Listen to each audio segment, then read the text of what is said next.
So that's based on a true story. Happened. There were fires in Paradise, California, 2018, 85 people deceased. We all know the smile, the tan, and the all right, all right, all right. But at 56, Matthew McConaughey is finally breaking his silence on the dark side of his meteoric rise. For years, we thought he was living the dream. But behind the scenes, the industry was quietly putting him in a box that almost cost him his career. From massive multi-million-dollar bribes to a secret 2-year exile that left him wondering if he'd ever work again, the truth is finally coming out. What did Hollywood really do to Matthew McConaughey? Let's get into the untold story of the McConaissance. Matthew McConaughey before fame, the untold story that changed everything. Long before the fame, before the red carpets, and long before Hollywood ever tried to put him in a box, Matthew McConaughey's story was already taking shape in a way most people never saw coming. He was born on November 4th, 1969, in Uvalde, Texas, into a family that was anything but ordinary. His mother, Mary Kathleen, was a teacher and a published author, sharp, expressive, and deeply rooted in her own voice. His father, James Donald McConaughey, came from a completely different kind of world, rougher around the edges, shaped by hard work and discipline. He ran an oil pipe supply business, but before that, he had chased football dreams, playing at the college level and even getting drafted by the Green Bay Packers, though that chapter ended before it ever truly began. And then there was the dynamic between his parents, something that almost sounds unreal. They married each other not once, not twice, but 3 separate times, divorcing in between. A cycle that created a home filled with intensity, unpredictability, and a kind of passion that didn't follow any rules. It was the kind of environment that either breaks you or quietly builds something deeper inside you. Matthew grew up alongside his 2 older brothers, Michael and Patrick, in a household grounded in Methodist values, but far from quiet or conventional. Michael, who would later earn the nickname Rooster, carved out his own path and became a millionaire, eventually stepping into the spotlight through business ventures of his own. But back then, they were just 3 boys growing up in Texas, surrounded by strong personalities and even stronger opinions. By 1980, the family had moved to Longview, Texas, where Matthew would spend most of his formative years. On the surface, it looked like a typical upbringing: high school, routines, and expectations. But even then, there was something restless about him, something that didn't quite settle. That restlessness led him far from Texas in 1988, when he packed up and headed to Australia, believing he would be spending time in Sydney. Instead, he found himself in Warnervale, New South Wales, living a completely different life than he had imagined. He attended Gorokan High School as a Rotary Youth Exchange student, but what really shaped him during that time wasn't just the classroom. He worked odd jobs, assisting an attorney and spending time as a bank teller, stepping into responsibilities that forced him to grow up quickly. And somewhere in that period, away from everything familiar, his mind went in a direction no one expected. For a while, he seriously considered becoming a monk. It wasn't just a passing thought. For nearly a decade, that idea lingered, a quiet pull towards something deeper, something more meaningful than the life he thought he was supposed to live.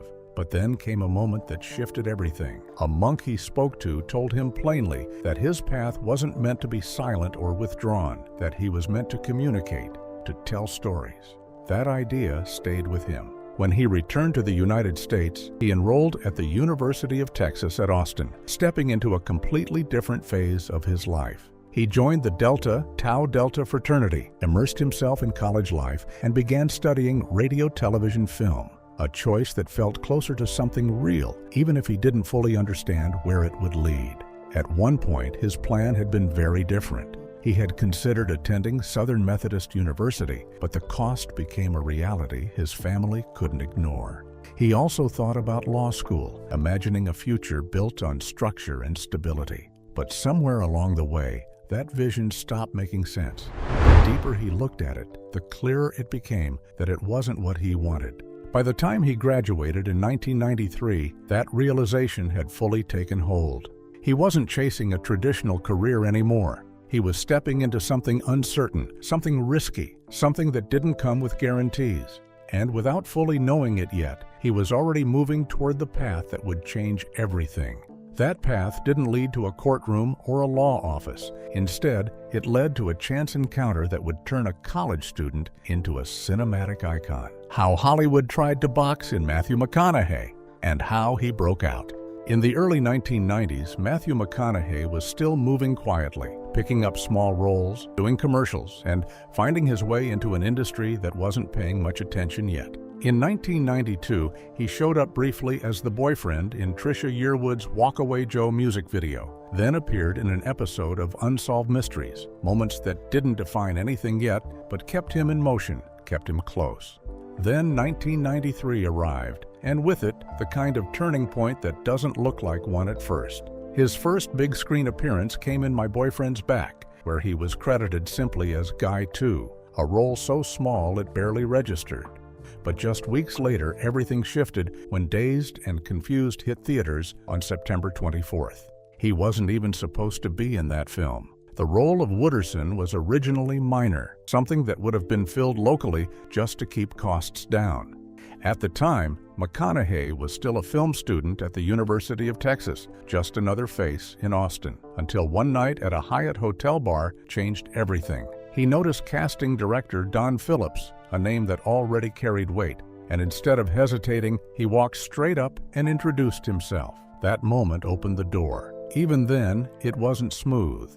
Richard Linklater wasn't immediately sold. There was something about McConaissance that felt too polished for the world he was building.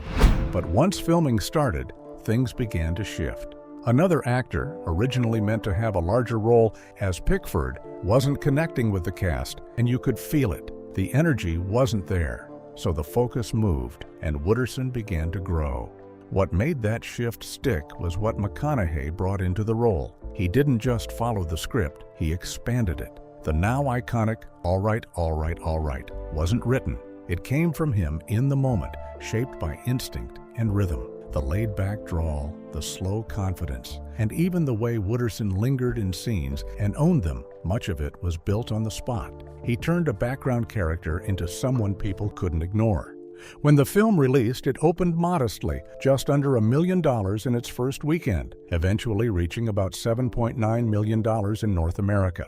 But the numbers weren't the story, the response was. The film connected, critics leaned in, and just like that, McConaughey had made an impression that stuck.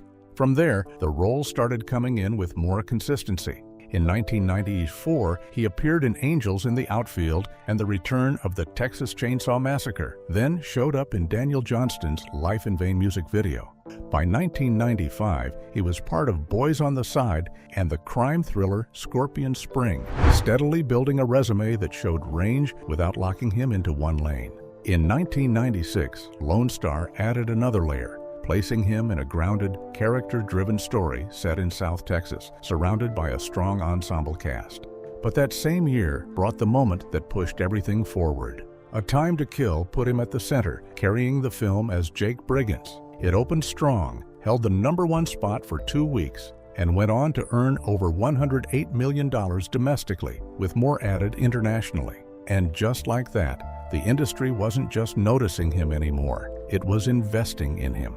He took home the MTV Movie Award for Best Breakthrough Performance, marking the point where his career fully stepped into the spotlight. But what followed wasn't the rise people expected. It was something quieter and more limiting. By the early 2000s, the industry had decided what Matthew McConaughey was supposed to be. He became the leading man in romantic comedies, The Wedding Planner, How to Lose a Guy in 10 Days, both major box office successes, both reinforcing the same image. Films like Fool's Gold and Ghosts of Girlfriends Past only pushed that image further, locking him into a version of himself that audiences recognized, but that didn't leave much room to grow. From the outside, it looked like everything was working. The films were successful, the image was strong, and the lifestyle matched it. Beach runs, shirt off, easy charm. But behind that, something was closing in. He began to notice the pattern. The roles weren't changing. The scripts felt familiar in a way that wasn't exciting anymore. And the kind of work that pushed him, the roles that demanded something deeper, either weren't coming at all or were coming with less support, smaller budgets, and very little backing. That's when he made the decision that changed everything. He started saying no. not once, not occasionally, but consistently, turning down the very roles that had built his career. And almost immediately, the industry responded. The offers stopped. The phone went quiet. For a year and a half, nothing. Then 2 full years of silence. No roles, no momentum, no guarantee that it would ever turn back on. But that silence did something, because when he returned, it wasn't to the same version of himself the industry had boxed in. In 2011, the Lincoln Lawyer repositioned him as Mickey Haller, sharper, more controlled, more layered. Then came Magic Mike and Mud, performances that made it clear he wasn't stepping back into old territory. And then everything aligned. Dallas Buyers Club pushed him into a completely different space, earning him an Academy Award for his role as Ron Woodroof. At the same time, True Detective showed a depth and intensity that redefined how audiences saw him, earning him an Emmy nomination and placing him at the center of a very different kind of conversation. What became known as the McConaissance wasn't a comeback, it was a reset. Because in the end, the same industry that tried to define him had no choice but to see him differently. But as his career reached these new heights, his personal life was also undergoing its own transformation. The fast-paced world of Hollywood didn't just offer him career-defining roles, it also placed him in the path of relationships that would shape the man he was becoming.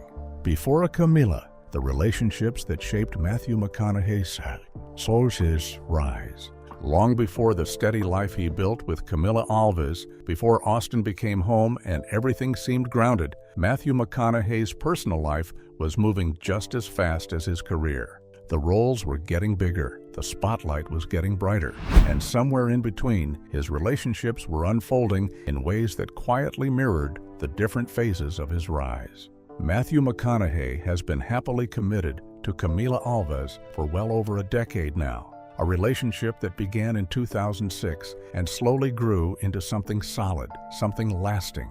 Even though they didn't officially marry until 2014, that sense of stability had already taken hold long before that moment. But before everything settled into place, there was a stretch of time where his life looked very different, where he found himself drawn to some of the most recognizable faces around him, often right there on the same sets that were shaping his career. It started around the time everything was beginning to open up for him.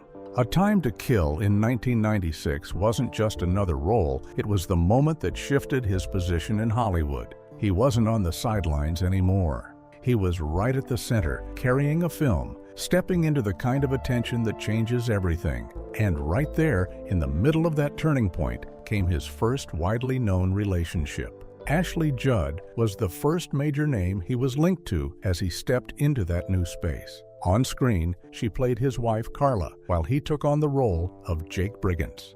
Off screen, something briefly carried over. It didn't last long, and it didn't unfold with any drama or lasting tension. It simply passed, like a moment that belonged to that exact phase of their lives and nothing more. Ashley's path moved forward just as quickly. Not long after, she stepped into her own spotlight, building momentum with films like Kiss the Girls, while her personal life shifted in its own direction. Her time with Matthew became just one part of a much larger story that was still unfolding for both of them. But that wasn't the only connection that came out of A Time to Kill, because almost immediately after that brief chapter, something deeper began to take shape. Sandra Bullock entered his life at a moment when both of them were standing on the edge of something bigger. She had already broken through with Speed and While You Were Sleeping, carving out her own space as one of the most recognizable actresses of the time. When their paths crossed during filming, the connection didn't feel temporary. It held. They stayed together for 2 years, a relationship that carried a different kind of weight compared to what came before. It wasn't just tied to a single moment or a single film. It extended beyond that, into something more grounded, more real. And even when it ended, it didn't collapse into distance or silence. There was still something there. She later reflected on that connection in a way that made it clear nothing had truly broken, explaining that the effort they both put into the relationship had created a lasting sense of respect and care. That no matter where life took either of them, whether marriage or completely different directions, that bond would remain intact. And in many ways, it has. Years later, their lives still orbit the same place, both rooted in Austin, Texas, both having found something personal in that city, even as their individual paths continued to move forward in completely different ways. By the time that chapter closed, Matthew's career had already started shifting again. The roles were evolving, the expectations were changing, and so was the pace of his life. But one pattern hadn't quite disappeared yet, because once again, a film set became the starting point for something more. In 2005, while filming Sahara, he found himself drawn to Penelope Cruz. The setting itself almost felt designed for it. Morocco, wide-open landscapes, long days of filming, everything carrying a kind of intensity that blurred the line between work and real life. And this time, the connection didn't stay confined to the set. After filming wrapped, they stepped away from the structure of production and into something more personal, taking a road trip to Mexico in his camper, moving through tight spaces, long stretches of road, and the kind of environment that either strengthens something or quietly exposes its limits. For a while, it worked. There was a rhythm between them that felt natural, even with the differences in background and language. He described it as something that didn't need to be forced, something that came together in its own way, where even the gaps in communication felt like part of the connection rather than a barrier. What stood out to him most was the way she experienced things, seeing moments with a kind of freshness that made everything feel new again, paired with a presence that made people feel heard. But just like the relationships before it, this one didn't stay. By 2006, it came to an end, with the demands of their schedules pulling them in different directions. There was no single breaking point, no defining moment that closed the door. It was simply the weight of two lives moving too fast in two different directions at the same time. And then, almost immediately after, everything shifted. Because that same year, in a West Hollywood bar, he saw Camila Alves for the first time. And unlike everything that came before, this didn't feel like something temporary, or something tied to a moment, or a phase, or a film. It felt final, in a way he hadn't experienced before. The night, everything changed. Inside Matthew McConaughey and Camila Alves' unlikely beginning. By the time Matthew McConaughey crossed paths with Camila Alves, his life already carried a certain rhythm. The fame was there, the image was set, and Hollywood had long decided who he was supposed to be. But what no one saw coming was how quickly that rhythm would shift the moment she walked into the room. Matthew McConaughey and Camila Alves have since become one of Hollywood's most quietly solid couples, the kind that doesn't need constant attention to prove anything to anyone. But back in 2006, when they first met, nothing about that moment suggested how lasting it would become. It happened at Hyde, a West Hollywood nightclub, the kind of place where everything moves fast and nothing usually stays the same. He was there with Lance Armstrong, just another night out, until something caught his attention in a way that didn't feel casual or passing. He watched her move across the room, not in a way that felt dramatic, but in a way that made everything else fade into the background. It didn't register as recognition. It wasn't about knowing who she was. It was something more instinctive. In that moment, the thought wasn't about identity, but presence. And once he introduced himself, something locked in for him almost immediately. From that night on, the idea of being with anyone else didn't feel necessary. But from Camila's side, the moment didn't carry the same weight, at least not at first. Their first interaction was simple, almost forgettable. He wasn't immediately recognizable, partially covered up, blending into the environment in a way that didn't match the larger-than-life image people had of him. There wasn't that instant recognition or spark on her end, just two brief exchanges at a bar that didn't feel like anything significant yet. Later that night, things shifted slightly, but not in the way he might have expected. He invited her back with him, a move that could have easily followed the pattern of so many Hollywood encounters. But she didn't play into that expectation. She came, but on her own terms, choosing distance over assumption, sleeping in a separate room, and setting a boundary that made it clear she wasn't there to fit into anyone else's rhythm. That moment, more than anything else, revealed something to him. She knew exactly who she was. There was no uncertainty, no pressure, no need to follow a script. And that alone changed how everything unfolded from there. 3 nights later, they went on their first real date. What followed wasn't immediate exposure or a rush into the spotlight. Instead, they pulled back. For nearly a year, their relationship stayed private, away from headlines, away from the kind of attention that often distorts something before it has the chance to grow.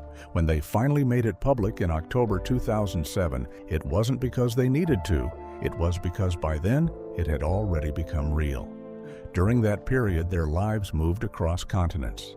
She traveled with him while he worked, from Australia during the filming of Fool's Gold to the Bahamas while he shot Surfer Dude. But what stood out wasn't just the movement, it was how she fit into it. She didn't resist the unpredictability of that lifestyle.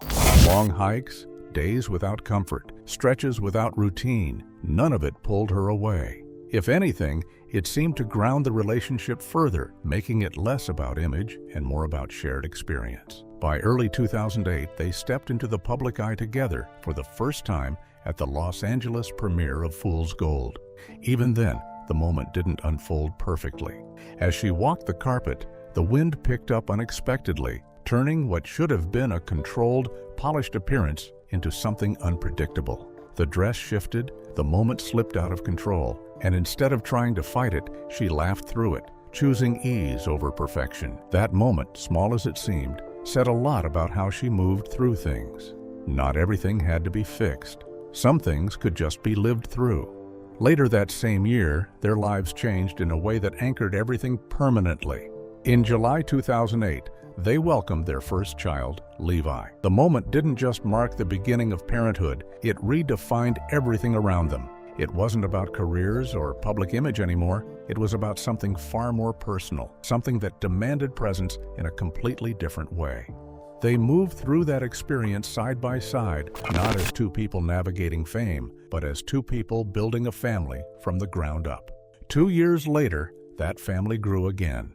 In January 2010, their daughter Vida was born. Her name carried a meaning that felt intentional, life itself. Another layer added, another shift in perspective, another step deeper into something that now felt fully formed.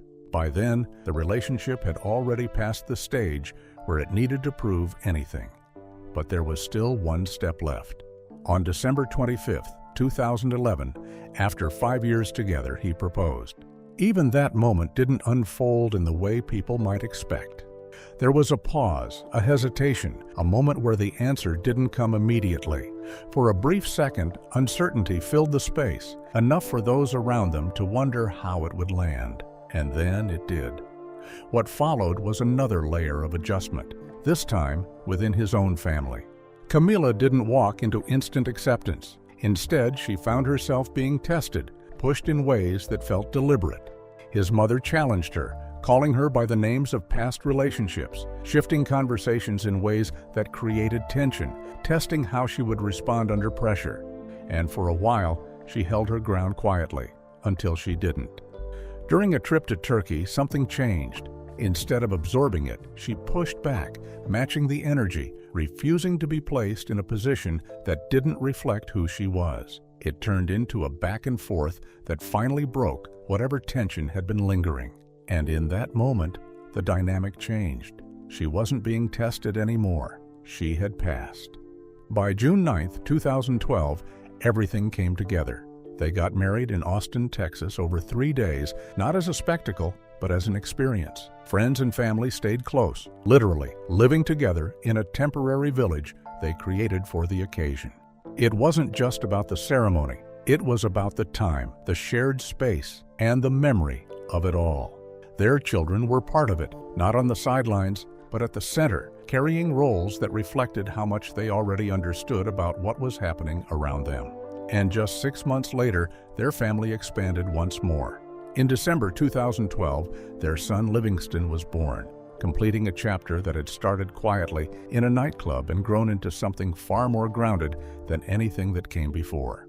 Because in the end, while so much of Matthew McConaughey's life had been shaped by movement, by change, by the constant pull of an industry that never really stands still, this was the one part that didn't move. At 56, Matthew McConaughey finally admits what Hollywood did to him.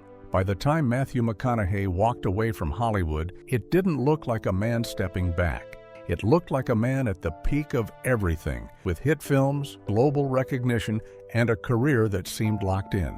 But behind that, something wasn't sitting right. More than a decade ago, he made a quiet decision that didn't make sense on the surface. He left Malibu, packed up his life, and moved back to Texas with Camila Alves. Since then, they've built a life in Austin, raising their 3 children, leaving Vida and Livingston, far from the center of the industry that made him. And now, he's finally explaining why. He admitted that the real pressure wasn't failure. It was success. The kind that keeps saying yes for you until you don't recognize your own choices anymore. He explained that the real trap was in constantly agreeing, overloading life with opportunities that slowly watered everything down. At different points, he realized he was moving on autopilot, doing what worked instead of what mattered. Because by the early 2000s, Hollywood had already decided who they were. He had become the rom-com guy. How to Lose a Guy in 10 Days, The Wedding Planner, Failure to Launch, and Fool's Gold. The formula worked, the money was good, and the audience showed up. He admitted that he liked that lane. It was comfortable, and it delivered. But it also became a boundary. Any attempt to step outside of it was met with resistance. The moment he looked toward more serious roles, the response from the industry was clear. Stay where you are. Stay in the version of yourself that sells. And that's where the shift started. He made a decision most actors at that level don't make. He stopped saying yes, not gradually, but completely. The offers slowed, then disappeared. And for nearly 2 years, the career that had been moving at full speed went quiet. That silence wasn't accidental. It was the cost of stepping out of the box Hollywood had built around him. At one point, he turned down a $15 million role, not because he couldn't do it, but because it wasn't what he wanted. It was the kind of move that made the industry pause, because it made one thing clear: he wasn't bluffing. He had drawn a line. From Texas, he told himself, he wouldn't return unless the roles changed. And for a while, there were no guarantees that they would. He admitted that even with purpose building at home, with family growing, there was still that reality in the background. A man still needed to work. But eventually the shift came. The same industry that had boxed him in started seeing him differently. The scripts changed. The opportunities opened. And when Dallas Buyers Club came along, he took it not for the paycheck, which was a fraction of what he had turned down, but for what it represented. That role earned him an Oscar, but more than that, it reset everything. From there, the path looked completely different. Interstellar, The Wolf of Wall Street, and Mud are each projects building on a version of him that Hollywood once resisted but now fully embraces. And even now, that shift is still shaping what comes next. His latest film, The Rivals of Amziah King, is already drawing attention ahead of its 2026 release, earning early critical praise and setting the tone for another chapter in a career that no longer follows expectations. The story itself, centered on a quiet life disrupted by rising tension and outside pressure, almost mirrors the path he's been on. Because in the end, what Matthew McConaughey admitted isn't just about leaving Hollywood. It's about what happens when success starts defining you before you define yourself. And the moment he chose to walk away, to say no when everything around him demanded yes, that's when everything actually changed. Which Matthew McConaughey movie is still your favorite till this very day? Share your thoughts with us in the comments below. Don't forget to like, share, and subscribe. Also, click the next video shown on your screen. You will enjoy it.